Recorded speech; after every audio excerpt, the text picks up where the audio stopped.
शाम वो खुशबू और अब्र के मधुर स्पर्श के बीच डूबते उतरते सचिन को रास्ता पता ही नहीं चला। अपने किए पर सचिन को अजीब भी लग रहा था और प्यार भी आ रहा था। आखिर कैसे हो गया यह सब? अपने आप से प्रश्न करता हुआ सचिन उन पलों को यादों में खो गया। वह सोचने लगा, जो हुआ ठीक तो नहीं हुआ, पर गलती केवल वह भी तो पूरी तरह शामिल थी। इनफैक्ट उसी ने तो पहल की थी। फिर उसे याद आ गई उस रात की बहस जो उसके और श्रद्धा के बीच हुई थी। श्रद्धा ने जैसे निर्णय ही कर लिया था मां न बनने का, और वही सब उसके दिमाग पर हावी था।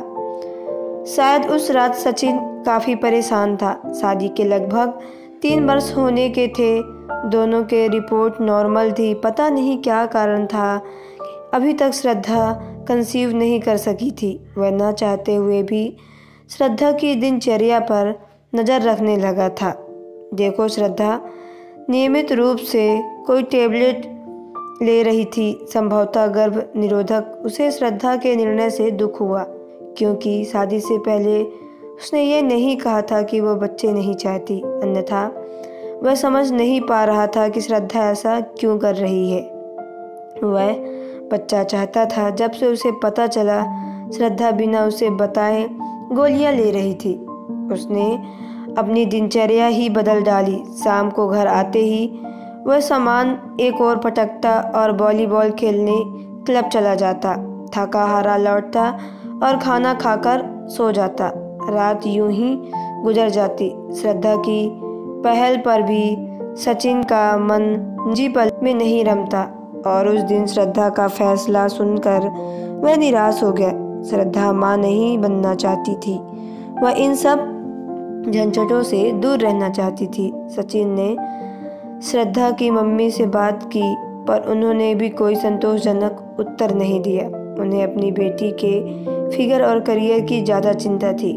सचिन देखता था कि अधिकतर श्रद्धा वर्क फ्रॉम होम लेकर घर से ही काम करती थी। वह खुद अच्छा काम कमा लेता है। श्रद्धा की माँ को पेंशन मिल रही थी। इकलौती लड़की होने के कारण अपने पिता के छोड़े अच्छे खासे बैंक बैलेंस की मालिक है वो। फिर भी उसे घर में नया मेहमान नहीं चाहिए। क्यों? ऑफिस के काम से सचिन अक्सर बाहर जाता था। इसी सिलसिले में वह दिल्ली जा रहा था कि अचानक हुए एक्सीडेंट के कारण आगे की ट्रेन रद्द कर दी गई। उसे इटारसी में ही उतरना पड़ा। उसने 1 लाख मान रख दिया। स्टेशन की गहमागमी के निजात पाने के लिए वह खेतों के किनारे चल पड़ा। सर्दियों में शाम जल्दी ढल जाती है। पेड़ों पर पक्षियों की भीड़ लगने लगी थी। इतने दिनों में काम की आधापी में वह शहर की गतिविधियों में कितना व्यस्त हो गया था।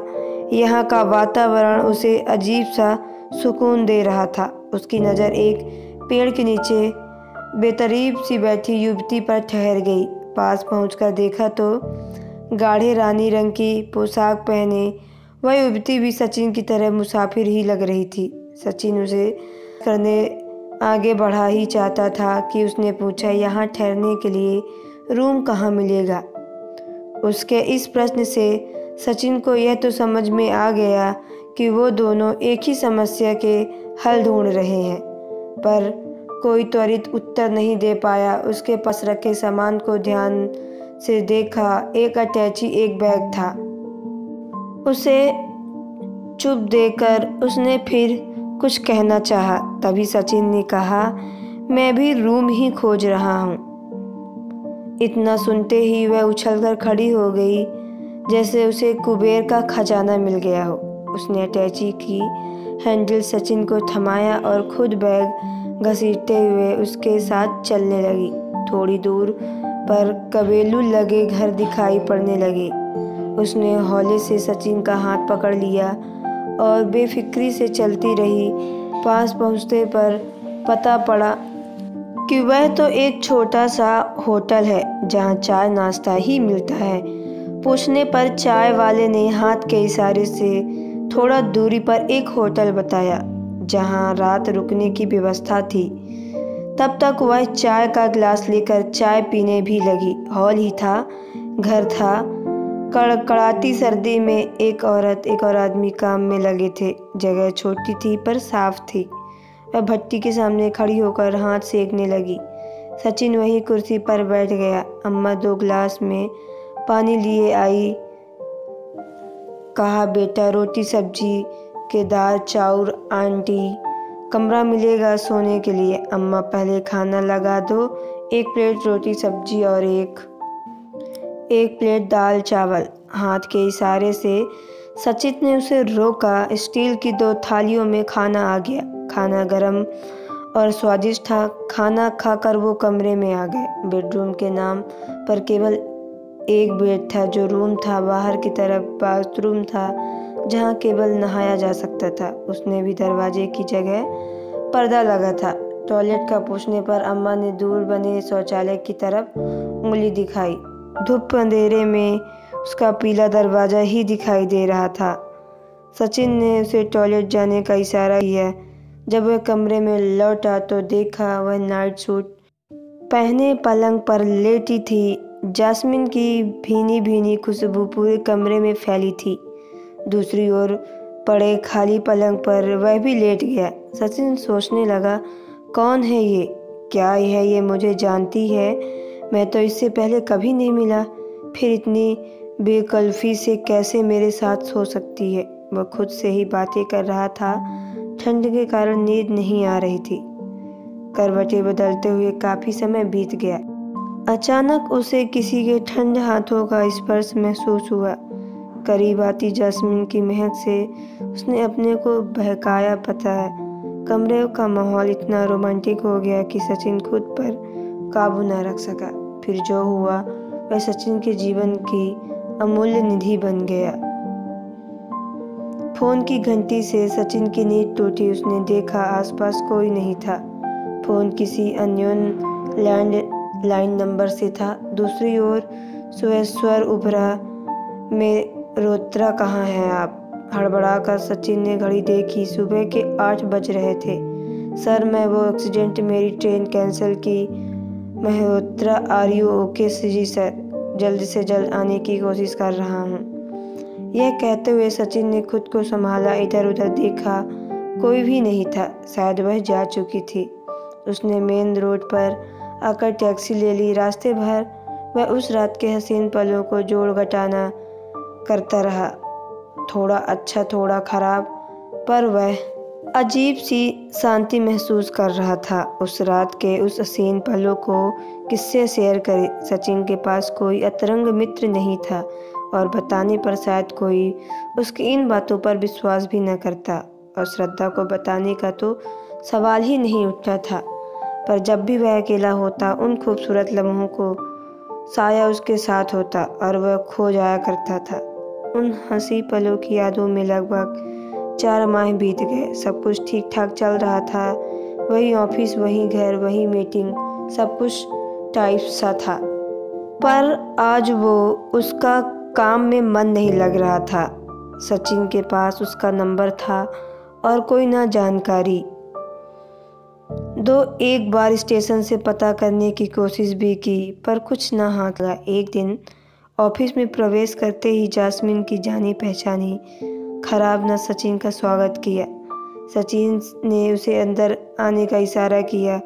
उसे बिना औपचारिक बातचीत को बताए कि वह प्रेग्नेंट है। सचिन ने घर जाने के बहाने हाफ डे लिया और उसे साथ लेकर ऑफिस से निकल पड़ा। दोनों एक रेस्तरां में बैठे। उसने बताया कि अविवाहित है और वो उसके लिए घर से बाहर निकलना मुश्किल हो गया है। वह जहाँ काम करती है वहाँ इस बात का खुलासा नहीं किया जा सकता है, अतः उसे नौकरी छोड़नी होगी। पहली बार सचिन को अपने निर्णय पर दुख हो रहा था। उस दिन का बहकाना सही नहीं था, जैसे उसके लिए मुसीबतों का पहाड़ खड़ा कर दिया था। सचिन ने, पर कहीं ये मुझे धोखा तो नहीं दे रही? नहीं, यदि ऐसा होता तो मुझसे पैसों की मांग करती। वह तो सचिन को परेशान भी नहीं करना चाहती थी।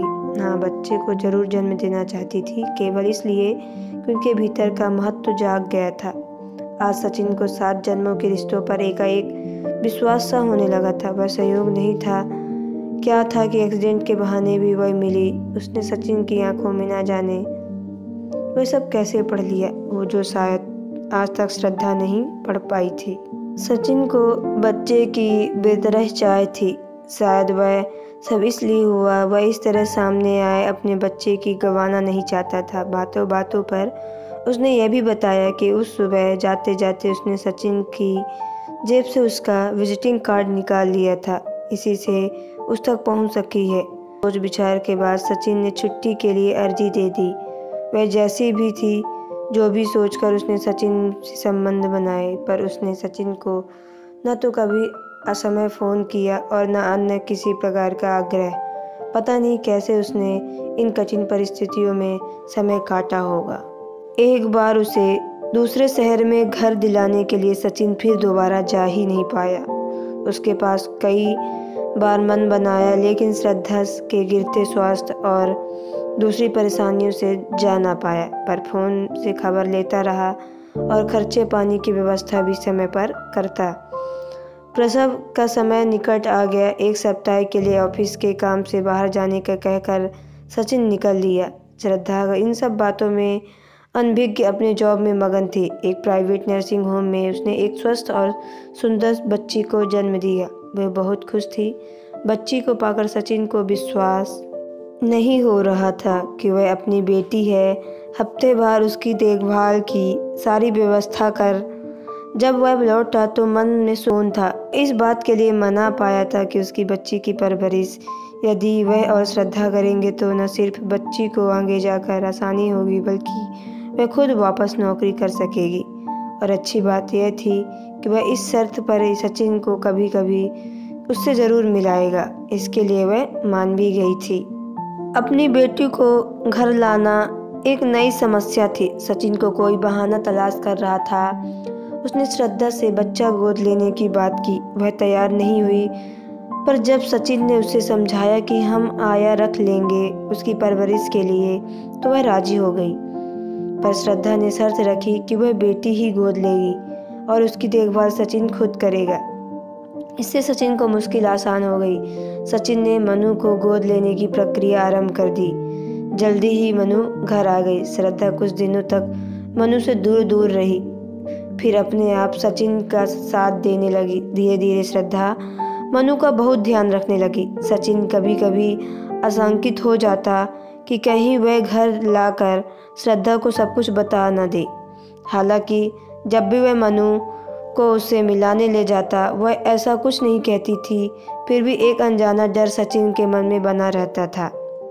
अब मनु 3 बरस की होने जा रही थी। इस बार जब वह मनु उससे मिलाने ले गया, उसने कहा, अब मनु बड़ी हो रही है, तुम उसे मुझसे मिलाने मत लाया करो। मैं नहीं चाहती वह हमारे सच को जाने और उसकी वजह से तुम्हारा घर बिखरे। मैं अगले माह ही इस शहर से दूर चली जाऊंगी। हाँ, तुम मुझे मनु के हर जन्मदिन पर उसकी एक तस्वीर मेल कर दिया करना। सचिन को ये जवाब का इंतजार किए बिना मनु के माथे पर एक चुंबन अंकित कर वह सचिन के जीवन से बहुत दूर चली गई। सचिन इस अनजाने से रिश्ते का बंधन बंधा जा भी मनु के हर जन्मदिन पर तस्वीर खींचकर उसे ईमेल किया करता था और उसके जवाब में हमेशा उसे वापस मिलती एक स्माइली। तो आपको यह कहानी कैसी लगी कमेंट बॉक्स में ज़रूर बताएं। अगर आप मेरे चैनल पर नए हो तो चैनल को सब्सक्राइब करके बेल आइकन को प्रेस कर लें, ताकि आने वाली वीडियो का नोटिफिकेशन आपके मोबाइल पे सबसे पहले पहुंचे, क्योंकि मैं ऐसे ही वीडियो आप लोगों के सामने लाती रहती हूं। तो चलिए मिलते हैं नेक्स्ट वीडियो पे। Okay, bye, take care.